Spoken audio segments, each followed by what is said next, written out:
안녕하세요 여러분. 오늘은 산사의 불교 건축에 대해서 여러분과 같이 이야기를 나눌 거예요. 산사라는 말은 아주 쉬운 말이죠.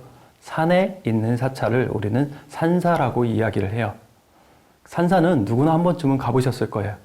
때에 따라서는 연인의 손을 붙들고 산사에 가는 사람도 있고, 그리고 우리 부모님 같은 경우에는 자식들의 공덕을 빌기 위해서 산사에 가기도 해요. 봄꽃이 피는 날에는 산사에 피어있는 꽃을 보러 산사에 가기도 하고요. 이처럼 산사는 누구나 쉽게 접근할 수 있는 곳이에요. 산사에는 부처님이 계신 큰 건물들이 있기도 하고 석탑, 부두 등 여러 가지 유물들이 있기도 해요. 이런 여러 가지 유물들이 혼란스럽게 있는 것 같지만 실제로는 일정한 규칙을 가지고 있어요. 불교라는 종교가 좀 어렵게 느껴지는 분들이 많기 때문에 이 산사의 규칙성에 대해서는 잘 알지 못하지만 오늘 저와 함께 산사에 남아있는 많은 불교 유물들을 구석구석을 좀 살펴보도록 할게요. 산사라는 말은 다시 말하면 사찰이라는 말이 되겠죠. 사찰은 어느 나라에서 가장 먼저 만들었을까요? 말 하나마나 불교가 발생한 인도에서부터 처음 유래된 말이 되겠죠. 실제로 부처님이 살아생전에는 부처님은 일정한 거처를 마련하지 않고 이렇게 수행생활을 하셨어요. 그런데 부처님이 살아계셨을 때 빈빈사라 왕이라는 사람이 부처님을 위해서 일정한 거처를 마련해 줘야겠다라는 생각을 했어요. 그래서 신하들과 상의를 합니다. 부처님이 거처하실 만한 알만한 공간이 없겠는가라고 신하들이랑 상의를 하는데 신하들께서 이야기하기를 부처님이 계시는 알맞은 공간은 도시에서 그렇게 멀리 떨어지지도 않은 곳이고 그리고 가깝지도 않은 곳이다 라고 이야기를 해요. 이 말은 무슨 말이냐면 부처님이 아침 먹으러 나왔다가 실제로 다시 돌아가셔서 공부를 하시고 그리고 난 다음에 점심 먹으러 다시 나오셔야 되는 바로 그런 거리예요. 뿐만 아니라 부처님이 항상 머물면서 공부를 해야 되기 때문에 좀 번잡스럽지 않은 곳에 위치를 해야 된다라는 이야기를 해요. 그게 바로 최초의 사찰, 중림사에 대한 얘기죠. 빈비사라 왕이 신하가 이야기하는 이 말을 듣고 그러면 어떤 곳이 좋을까 고민을 하다가 빈비사라 왕이 가지고 있는 중림원이라는 곳이 부처님이 머물기에 가장 좋은 장소다라고 생각을 하죠. 그래서 최초의 사찰, 중림사의 입지가 결정되는 곳이에요. 자, 다음으로는 기원사라는 사찰이 있는데 기원사라는 사찰은 실제로 역사적인 흔적으로 남아있는 게 아니라 불교 그림을 통해서 그 흔적을 찾을 수가 있어요. 기원사는 지금의 사찰처럼 들어가는 문이 있었고요. 그리고 문 주변에는 목욕탕도 있었고 그리고 불전이 있었어요. 불전뿐만 아니라 강당도 있었고 여기서 가장 재밌는 정각은 바로 천병당이라는 정각이 있어요. 이 정각은 뭐냐면 바로 병을 고치는 공간이란 뜻이에요. 부처님 제세 시에는 실제로 일반 신도들을 부처님께서 병을 고쳐주는 역할도 했기 때문에 바로 천병당을 통해서 부처님이 직접 신도를 치료해주는 아주 중요한 역할이란 뜻이에요. 여러분, 지금도 병원이라고 부르는 말이 있죠. 이 말이 바로 우리가 사찰에서 얘기하는 사원이랑 똑같은 한자를 쓰거든요. 다시 말하면 병원이 곧 사원과 같은 의미로 쓰여졌다라고 생각하시면 돼요. 그렇다면 이 불교 사원이 실제로 우리한테 직접 전해졌을까요? 그렇진 않겠죠. 중국을 통해서 우리나라에 들어오게 되죠. 그렇지만 중국에서는 이미 중국화된 사찰이기 때문에 우리나라에 들어왔을 때 인도의 사찰들이 들어오질 않아요. 그래서 신라 사람들은 중국의 사찰 모습을 모방하기도 하고 과연 부처님의 사찰 모습이 어떤 모습이었을까 항상 궁금했어요. 불교에서 나오는 주요 내용은 바로 부처님이 살아있는 곳이 아니라 부처님의 불국토를 표현하고 있는 용어들은 많이 등장하죠. 특히 화엄경과 관련한 경전에서는 부처님의 불국토가 어떤 모습인지를 아주 구체적으로 설명하고 있지만 거기서 나오는 단어들이 결코 일반인들이 쉽게 이해할 수가 없어요. 예를 들어서 부처님이 살고 계신 곳은 저 먼 곳이고 사방에 8개의 공덕수가 있다라고 설명하고 있어요. 뿐만 아니라 부처님이 살고 계시는 불국토의 집들은 난간이 엄청나게 높고 이 엄청나게 높은 난간을 아승지 난간이라고 이야기를 하고 아승지 연못, 아승지 담장 이렇게 표현하고 있어요. 이 아승지란 말은 무한히 많다라는 뜻으로 결국은 불교 경전에 나오는 이야기를 통해서 사찰을 만들기는 좀 어렵다라는 얘기예요. 그래서 우리가 나름대로 사찰 건축에서 부처님의 전을 가장 이상적으로 표현하고 있는 게 뭐냐면 넓은 건물을 만드는 것도 아니고 그리고 높은 건물을 만드는 것도 아닌 불전을 만드는 데 있어서 다층으로 만든다라는 개념이 부처님을 향한 최상의 표현법이에요. 그래서 일찍이 우리나라에서는 다층으로 된 불전들을 많이 만들었었는데 현재 임진왜란 이전에 모두 다 전소가 되고 임진왜란 이후에 만들어진 몇 동의 조선시대 사찰만 전해지고 있죠. 단순하게 우리가 생각해 봤을 때는 어떻게 사찰에 2층, 3층 사찰 건물이 있지라고 생각을 할 수 있겠지만 실제로 금산사에 가보면 미륵전이란 건물이 있고 그 미륵전이란 건물이 3층으로 된 건물이고요. 또 법주사에 가면 법주사 대웅전이 또 2층으로 된 건물이 있죠. 이처럼 전국적으로 한 5군데의 2층으로 된 건물들이 있고 이것이 바로 조선시대 불국토를 표현할 수 있는 최상의 방법으로 표현된 건물들이에요. 이거 외에도 역사적 기록에 의하면 약 20여 곳 이에서 불국토와 관련된 높은 2층, 3층 건물이 있었다라는 기록은 전해지고 있지만 실제로는 법주사, 그리고 미륵사, 그리고 부의 무량사, 화엄사, 마곡사 정도만 전해지고 있고 다른 사찰에서는 남아있지 않고 있어요.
우리가 알고 있는 산사로 한 발 접근해 보도록 할게요.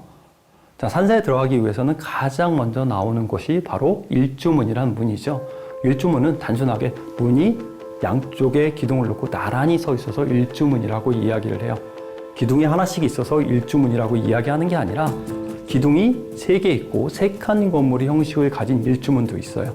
그 일주문은 부산 범어사에 있는 범어사 산문이 있고 그리고 통도사에 있는 통도사 산문이 있어요. 이렇게 세 공간을 통해서, 세 칸을 통해서 들어가는 문도 일주문이라고 해요. 기둥이 나란하게 서 있다는 뜻이죠. 이 일주문은 외국인들이 보면 참 이상한 문이라고 생각해요. 왜냐하면 외국인들의 개념으로는 건물에 지붕이 있기 위해서는 반드시 기둥을 하나, 둘, 셋, 4개를 놔야 되거든요. 그런데 우리나라 일주문은 기둥은 2개만 가지고도 엄청나게 무거운 머리를 이고 있어요. 그 모습을 보면 외국인들이 참 신기해요. 아니 어떻게 기둥을 2개를 가지고 이렇게 무거운 머리를 이고 있을까라고 생각하죠. 좀 더 일주문을 쉽게 이야기하자면 일주문은 좀 머리가 큰, 우리는 가분수라라고 표현하는데 몸보다는 머리가 큰 형태예요. 그래서 멀리서 보면 좀 위태롭기도 하지만 사찰의 위험을 정말 잘 표현하고 있는 게 바로 일주문이죠. 그런데 이런 일주문들은 고대부터 나온 게 아니라 일주문 중에서 시대가 가장 올라가는 일주문은 아마 고려시대부터 나오기 시작하고 실제로 우리 사찰에서 일주문들이 가장 많이 쓰이기 시작한 거는 이미 조선 후기 때 돼서 본격적으로 각 사찰의 일주문이 만들어지고 지금까지도 일주문이 만들어지는 경우가 종종 있죠. 자, 일주문 다음에는 어떤 문이 나오죠? 천왕문이라는 문이 나와요. 천왕문에는 당연히 동, 서, 남, 북, 사방에 사천왕들이 있죠. 사천왕의 상들은 무서운 모습을 하고 있어요. 사천왕성 상 밑에는 생령자라고 하는 악기를 밟고 있지만 그 악기의 표정을 보면 표정이 밝기도 해요. 그러니까 무서운 사천왕 발밑에 있지만 귀여운 표정을 통해서 반전의 효과를 노리고 있죠. 지금 대부분 사천왕상들은 임진왜란 때 모두 다 소실이 돼서 남아있는 게 없지만 임진왜란 이후에 전국적으로 약 17개 정도의 사천왕상들이 만들어져요. 사천왕상 중에서 가장 오래된 사천왕상은 보림사에 있는 사천왕상이 16세기 정도에 만들어진 사천왕상이라서 가장 오래된 사천왕상들이 있고요. 그러면 사천왕상은 언제부터 만들어지기 시작할까요? 이미 사천왕에 대한 신앙 체계들은 아주 오래전 고대 삼국시대까지 올라가요. 하지만 사찰의 문후에서 사천왕상이 만들어진 건 양주에 있는 회암사지가 최초의 사례예요. 회암사지에서는 실제로 사천왕상들의 소조 상편들이 발굴을 통해서 발굴이 됐고 아마도 그거는 고려 후기 정도에 만들어진 사례가 최초의 사천왕 문후의 사례일 거예요. 이 문후 이외에 대부분 조선 후기 만들어진 사천왕상들은 다 사천왕상 또는 사천왕문은 어디에 있냐면 바로 전라도와 경상도 해안가 일대에 있어요. 왜 하필이면 조선 후기에 만들어진 사천왕상들이 전라도와 경상도 해안가 일대에 위치할까요? 이거는 다름 아니라 사천왕들이 불법을 통해서 전라도 일대에서 조선시대 많은 피해를 받는 사찰을 좀 보호해주라는 의미를 담고 있을 거예요. 자, 사천왕에 대한 상식을 제가 또 하나 가르쳐 드릴게요. 통상적으로 저희는 사천왕문은 산사로 들어가는 많은 진입로 중에 하나가 바로 사천왕문이지만 중국의 개념은 사천왕문이라고 하지 않죠. 사천왕문이 아니라 천왕전이라고 이야기를 해요. 그 말은 무슨 얘기냐면 중국에서는 천왕문을 통해서 들어가면 거기부터가 벌써 부처님의 영역에 해당되는 거고 우리나라는 사천왕문이기 때문에 아직은 더 많은 문을 통해서 들어가야 부처님 영역으로 들어갈 수 있다는 거예요. 그래서 중국의 사천왕과 우리나라의 사천왕은 약간 좀 개념이 다르다는 거. 중국에서는 사천왕이 부처님의 격을 가지고 있지만 우리나라에서는 사천왕이 불법을 소호하는 호법신의 영역에 있다라는 사실이 조금은 다른 모습이에요. 자, 천왕문 안으로 들어가면 금강문이라는 문이 있는데요. 금강문은 당연히 뭐가 있을까요? 바로 금강 역사가 있는 문이 금강문이죠. 근데 조선시대 사찰에서는 금강문이라고 해서 금강 역사가 지키고 있는 경우는 드물고요. 문수와 보현 동사를 이렇게 배치하는 경우가 있죠. 우리나라의 금강 역사는 뭐 말하나 마나 석굴암에 정말로 잘생긴 금강 역사가 있죠. 석굴암 금강 역사는 정말 운동을 많이 해서 배에 이렇게 왕자도 있고 근육, 사실적 근육 표현들을 정말 잘하고 있어요. 재밌는 사실은 석굴암에 있는 이 금강 역사의 모습이 입을 이렇게 벌리고 있는 형태도 있고 그리고 난 다음에 입을 담은 형태도 있어서 금강 역사와 금강 역사라고 이야기를 해요. 뿐만 아니라 금강 역사가 한쪽에서는 왼손을 들고 있고 한쪽에서는 오른손을 들고 있는데 각각 든 손의 위치에 따라서 근육이 약간 다르게 표현되어 있거든요. 그만큼 석굴암에 있는 금강 역사가 사실적으로 표현되어 있다는 거예요. 이런 영향관계 속에서 우리나라는 조선시대 사찰까지 금강 역사를 배치하는 금강문이라는 문을 만들죠. 금강문 안으로 들어가면 또 어떤 문이 있냐면요. 해탈문이라는 문이 있는 사찰이 있고 없는 사찰이 있어요.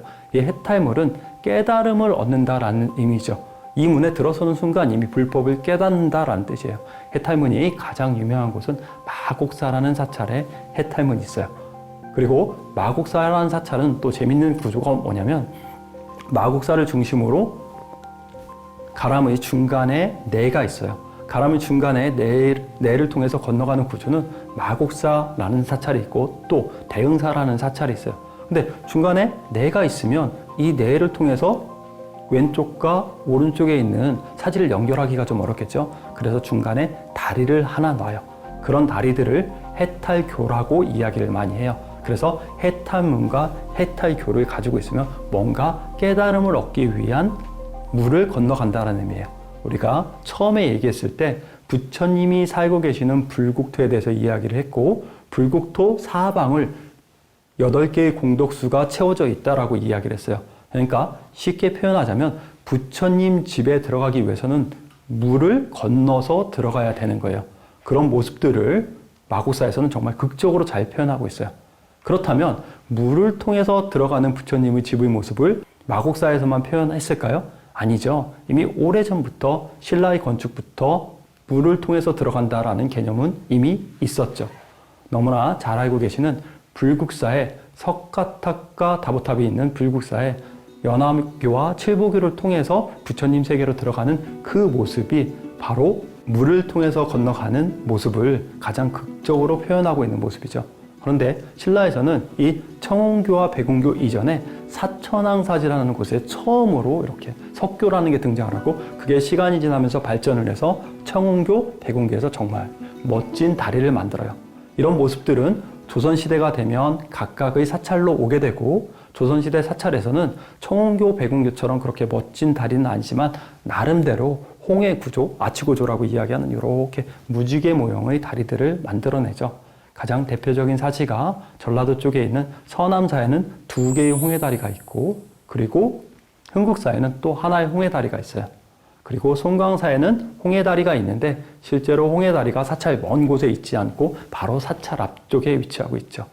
그리고 이 각 홍해다리의 중간에는 건축 구조상 좀 큰 돌을 이렇게 받쳐놓는 구조가 되는데, 그 구조 선상에 뭐를 놓냐면 대부분 용의 얼굴을 하고 있는 부재를 한꺼번에 놓게 돼요. 그래서 용의 무서움으로 나쁜 기운이 들어오는 걸 막는다라는 의미를 부여하기도 하죠. 이처럼 각각 사찰에 많은 문루를 두기도 하고, 때에 따라서는 석교를 통해서 부처님 세계로 들어가는 관문으로 삼기도 해요. 자, 그러면 이런 모든 문을 통해서 올라가면 우리가 가장 먼저 나오는 바로 누라고 이야기를 하고, 보제루라든지 이런 누 이름들을 한번 들어보셨을 거예요. 근데 이 누는 참 희한하게 생겼어요.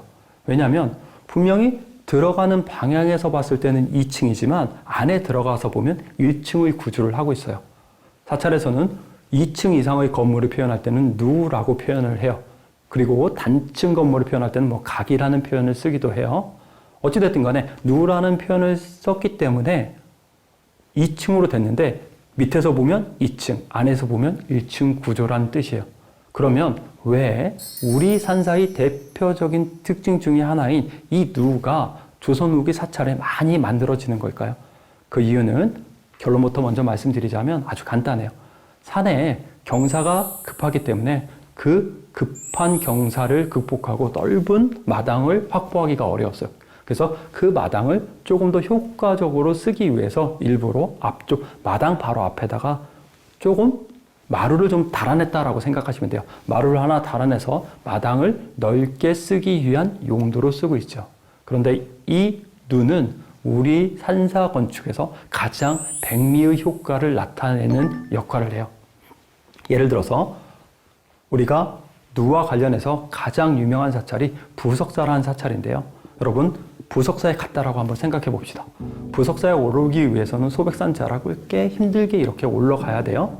그리고 부석사 누 정상쯤에 올라가다 보면 금강문과 천왕문 이런 많은 문을 통해서 들어가게 되고, 그리고 부석사 누 안양루 밑을 통해서 가장 메인이 되는 무량수전이라는 건물 앞에 들어서게 돼요. 그런데 부석사의 안양루를 통해서 무량수전에 들어갈 때까지 안양루를 통해서 모든 시선들을 다 차단을 해요. 그러다가 갑자기 안양루를 통해서 부석사 마당에 올라서는 순간 시선이 사방으로 트이면서 정말로 넓다라는 느낌이 들어요. 이거를 다시 이야기를 하면 극적인 효과를 최대한 하기 위해서 시선을 죽였다가 다시 확 펼쳐 확장을 하죠. 그러면 시선을 최대한 확장을 시키면 부석사에 있는 무량수전이라는 건물이 정말 멋지게 보일 거예요. 뿐만 아니라 부석사는 사방을 무량수전을 보고 그 뒤를 바라보면 소백산자락의 아름다운 풍경이 펼쳐지고 있죠.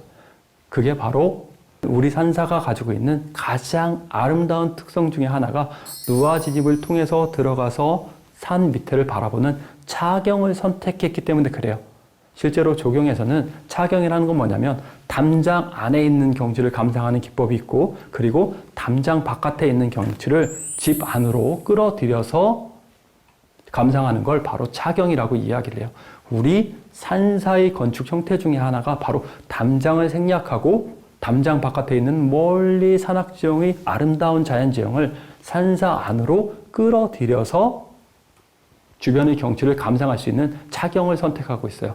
그 차경을 가장 잘 선택한 곳이 바로 부석사 무량수전이라고 이야기를 하고 부석사라고 이야기를 하는 거예요. 자, 그렇다면 이 부석사의 안양루는 그냥 나온 게 아니죠. 왜냐하면 부석사는 실제로는 통일신라 시대 그리고 삼국시대에 이미 만들어진 사찰이기 때문에 그래요. 이 누각이 나오기까지 엄청나게 오랜 시간이 걸려요. 불교 역사로는 약 1000년의 시간이 걸리는데 우리는 이 1000년의 역사를 잘 모르기 때문에 단순하게 조선 후기에 누각을 만들었구나 라는 생각을 해요. 그런데 애초에 누각의 역할은 아까 마당을 조금 더 넓게 쓰기 위한 역할을 했다라고 설명을 드렸어요. 그러면 조금 더 다른 말로 표현하면 강당의 역할이에요. 고대 사찰이 처음 들어왔을 때 사찰이 만들어지는 것은 평지에 만들어지는 사찰이 있고 그리고 난 다음에 산지에 만들어지는 사찰이 있어요. 근데 이 사찰의 특성들이 약간 다르거든요. 평지에 만들어지는 사찰들은 탑, 금당, 강당 순으로 만들고 회랑을 둘러놓고요. 여기서 중요한 건 바로 강당의 위치인데 이 강당이 나중에 시간이 지나면 조선 후기 사찰의 누와 진입의 누각, 부석사에 얘기하는 안양루가 돼요. 자, 어찌됐든 간에 신라에서 평지사찰에서 바로 이 강당을 가람의 맨 끝부분에 만들다가 조선시대가 되면 점점 강당이 전반적으로 불천 앞쪽으로 오게 되거든요. 그 중간 단계의 모습을 가지고 있는 사찰이 선운사 만세루라든지 그리고 운문사 만세루에서 그 중간 단계의 모습이 보여져요.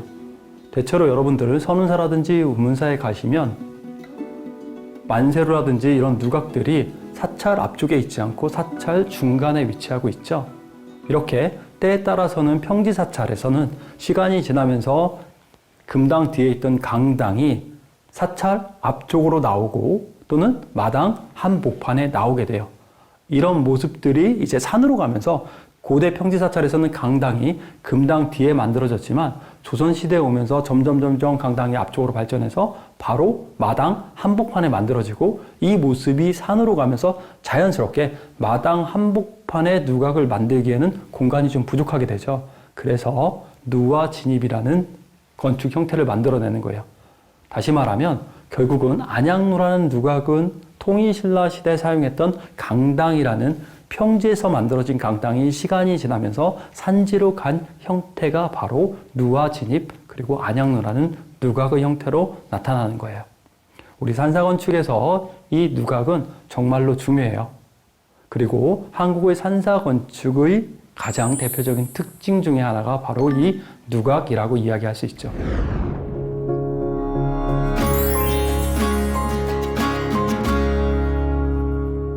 누각을 통해서 가람 안으로 들어가면 이제 우리가 너무나 잘 알고 있는 많은 정각들이 있죠.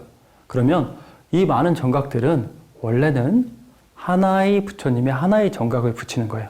조선 후기 대부분의 사찰들이 조선 후기 사찰이기 때문에 대부분 하나의 주 정각을 통해서 하나의 주 정각을 통해서 사찰의 중심을 잡고 그리고 다른 여러 가지의 정각들을 만들어요. 사찰에서는 각각의 영역성을 철저하게 부여한다는 거예요. 예를 들어서 스님이 돌아가시면 만드는 게 승탑이고요. 그리고 부처님이 돌아가셔서 만든 게 바로 불탑이라고 이야기를 해요. 그렇다면 똑같은 개념으로 보면 두 개 다 누군가 불교와 관련된 사람이 돌아가셔서 만든 건데 하나는 불전, 그러니까 부처님 영역 안에 들어갈 수 있는 불탑은 부처님 영역 안에 넣고요. 그리고 승탑은 부처님 영역 안으로 넣을 수가 없어요. 그래서 대부분 사찰 담장 밖이나 때에 따라서는 큰 사찰 같은 경우에는 스님들이 승탑을 모두 다 일주문 앞쪽에다 이렇게 쫙 나열을 하죠. 옛날에는 이 승탑들이 일주문 앞에 나열을 해놓은 건 아니고 각 산에 곳곳에 승탑이 있던 것들을 요즘에 관리가 안 되니까 대부분 사찰에서 다 일괄적으로 내려와서 각각의 사찰 앞쪽에 이렇게 쫙 표현을 해요. 한편으로는 많은 승탑을 가지고 있다는 건 그만큼 역대 많은 승려들이 그 사찰에 살았다라는 얘기가 될 거예요.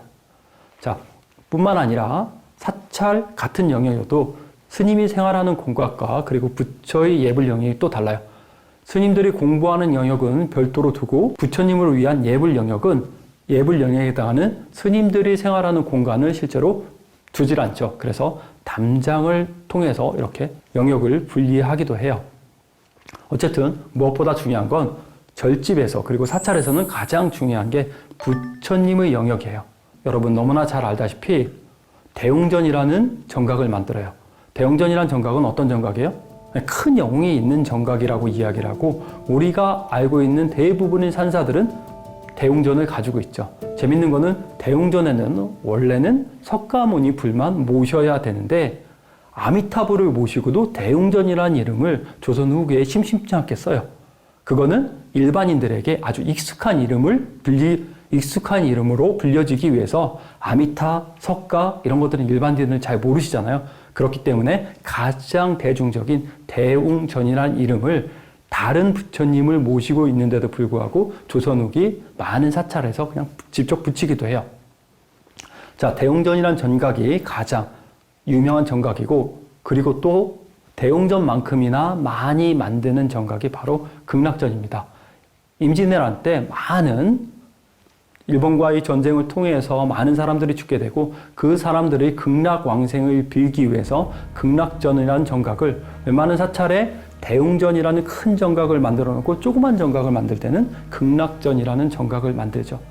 조선 후기는 대부분의 사찰 살림을 사찰에서 자체적으로 충당해야 됐기 때문에 많은 수입원을 만들기 위해서 노력을 했어요. 그 중에 하나가 죽은 사람들을 천도하는 제사 이런 것들을 통해서 많은 재원을 확보했기 때문에 조선 후기에 극락전이라는 정각도 상당히 중요한 정각이었어요. 자, 극락전에는 아미타불이 계시고 죽은 사람을 서방 극락세계로 인도하는 부처님이에요. 이 죽은 사람을 인도하는 부처님은 또 누가 계신가요? 바로 명부세계를 관장하는 명부전이라는 정각이 있죠. 그래서 아미타불을 모시는 아미타전 그리고 명부전이라는 정각도 꽤 많은 사찰에서 만들어요. 대신에 우리가 극락전 같은 경우에는 대웅전과 극락전 이렇게 두 개의 정각을 임진왜란 이후에 가장 이른 시기에 만들게 되는데 이 명부전은 부정각으로 분리돼요. 주정각인 대웅전과 극락전이 아니라 부정각이기 때문에 주정각들을 다 만들고 17세기, 18세기 초반까지 주정각들을 다 만들고 18세기 중후반부터 본격적으로 명부전이라는 정각을 만들기 시작해요. 그리고 또 아주 유명한 정각이 하나 있죠. 나무아미타불 관세음보살 하면 바로 나무아미타불 할 때 나무아미타불이 아미타불을 이야기하는 거고요. 그리고 하나 관세음보살 하는 게 바로 관세음보살이에요. 관세음보살은 사랑과 자비의 보살이고 우리 주변에 너무도 많은 곳에 관세음보살이 나타난다라고 이야기를 해요. 심지어 관세음보살이 너무 많이 나타나는 모습들, 우스운 모습으로 나타나고 또에 따라서는 어머니 같은 모습으로 나타난다고 해서 항상 관음보살을 표현할 때는 여성적인 모습으로 표현하고 있죠. 그리고 관음보살을 모시는 정각이 바로 관음전이라는 정각이에요. 관음전은 전국에 꽤 많이 있을 것 같지만 실제로 그렇게 많지가 않아요. 가장 유명한 곳이 양산 통도사의 관음전이 있고 이 양산 통도사의 관음전이 시기적으로 조금 오래전에 만든 관음전이고요. 또 법주사에 있는 관음전이 있어요. 이 관음전은 대부분 또 경상도와 전라도 해안가 일대에 각각의 정각들이 분포하고 있거든요. 그만큼 해안은 바다, 해수 관음, 해양의 관음 신앙과 가까운 곳에 위치하기 때문에 산간 지역 사찰보다는 전라도와 경상도 일대 해안가에 관음전을 많이 만들고 있는 게 하나의 특징이기도 해요. 이처럼 조선 후기에는 대웅전, 극락전, 관음전, 명부전 이런 정각들을 각 사찰에서 많이 만들게 되고요. 가장 많은 정각은 바로 대웅전이라는 정각을 가장 많이 만들게 돼요. 그거 이외에도 대웅전과 관련된 영산전이라는 정각을 만들기도 하고 우리 사찰에서만 있는 아주 독특한 가람의 형태, 독특한 정각의 형태가 두 개 있는데요. 그 중에 하나가 바로 가랑각과 그리고 또 하나의 형태가 산신각이라는 거예요. 가랑각은 그 사찰을 보호하기 위한 신앙의 형태, 신을 모신 거고요.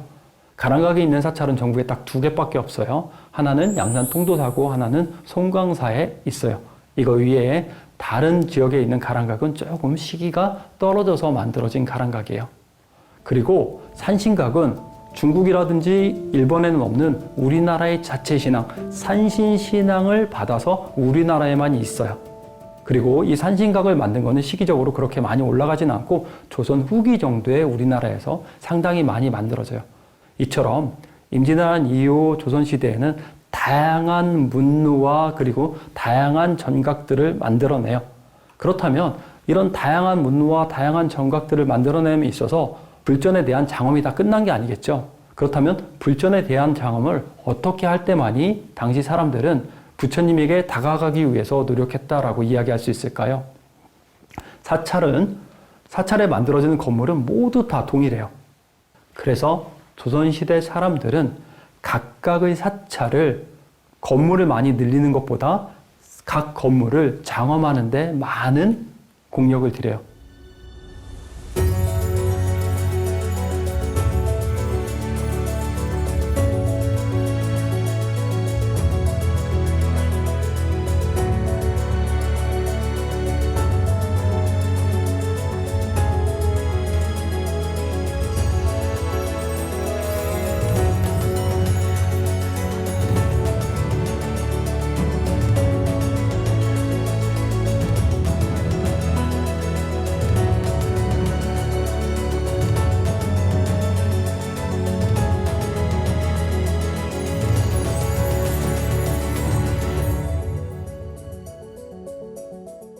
사찰 문 안으로 들어가 보면 부처님이 있는 수미단이 있고 수미단 위에 부처님이 앉아 계시죠.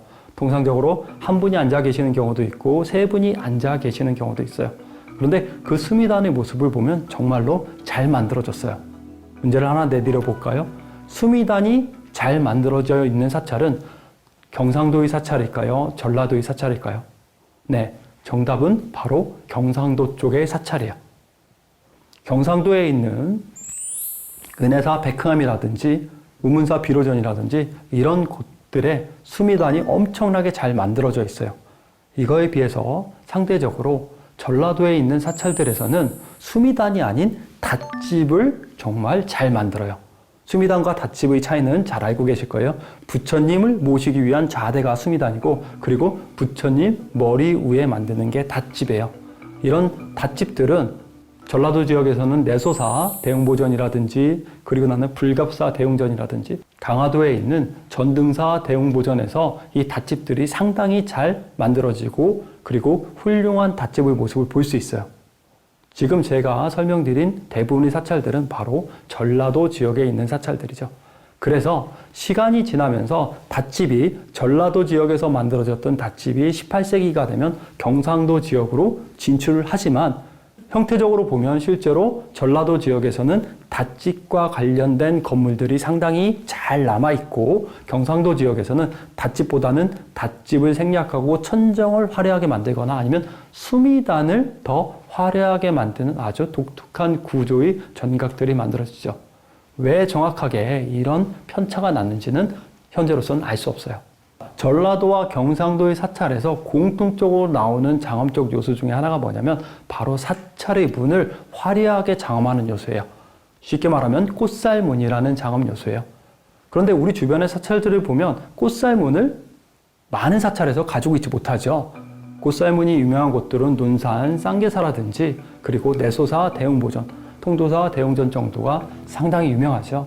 이 꽃살문을 만드는 것도 실제로 엄청나게 많은 돈이 들어가고 지금은 우리가 꽃살문이라고 얘기를 하지만 옛날 기록에는 도화장자라고 이렇게 이름을 불렀어요.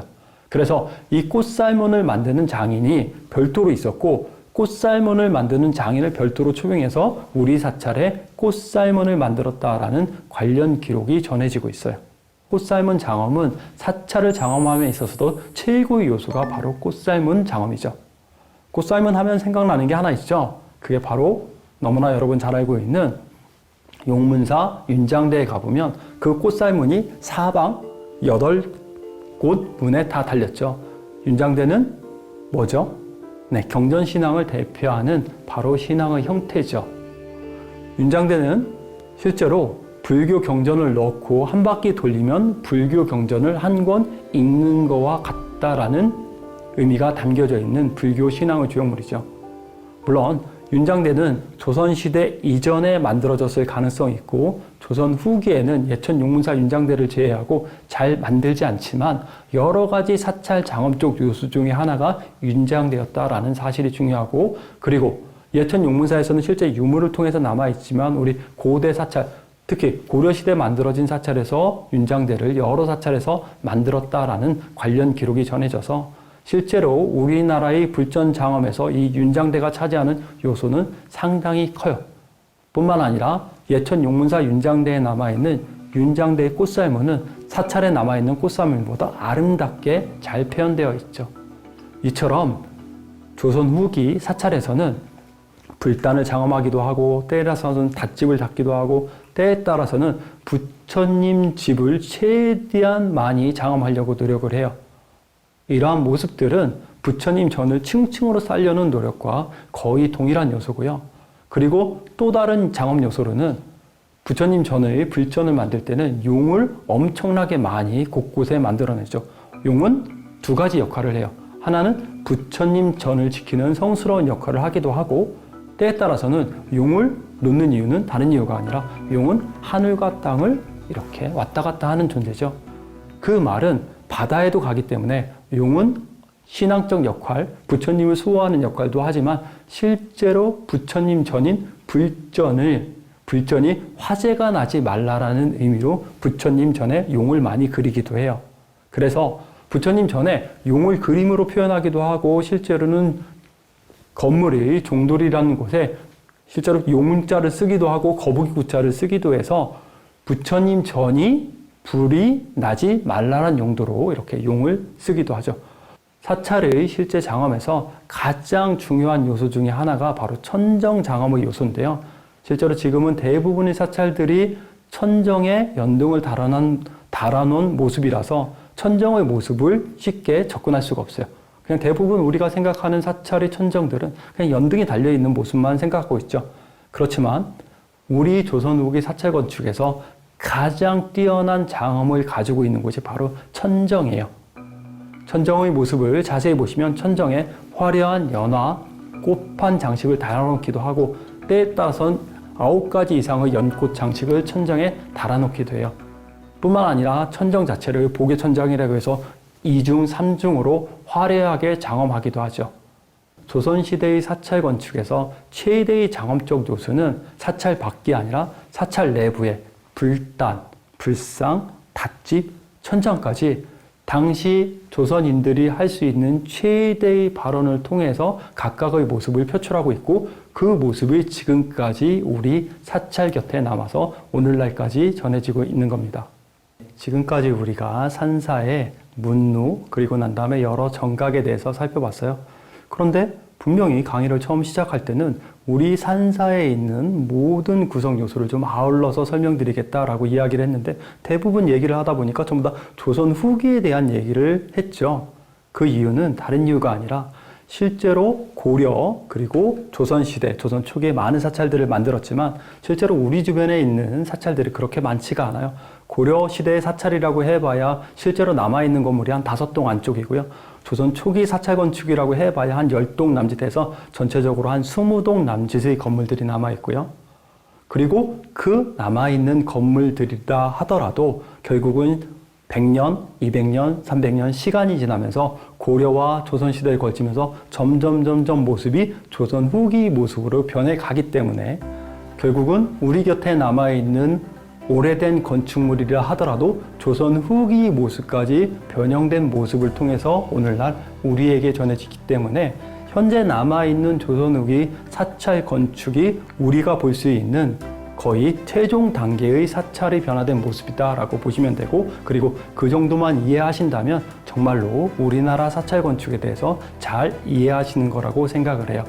자, 저희 강의를 통해서 여러분들이 산사를 이해하는데 조금이라도 도움이 됐다면 저는 정말 보람을 느낄 것 같아요.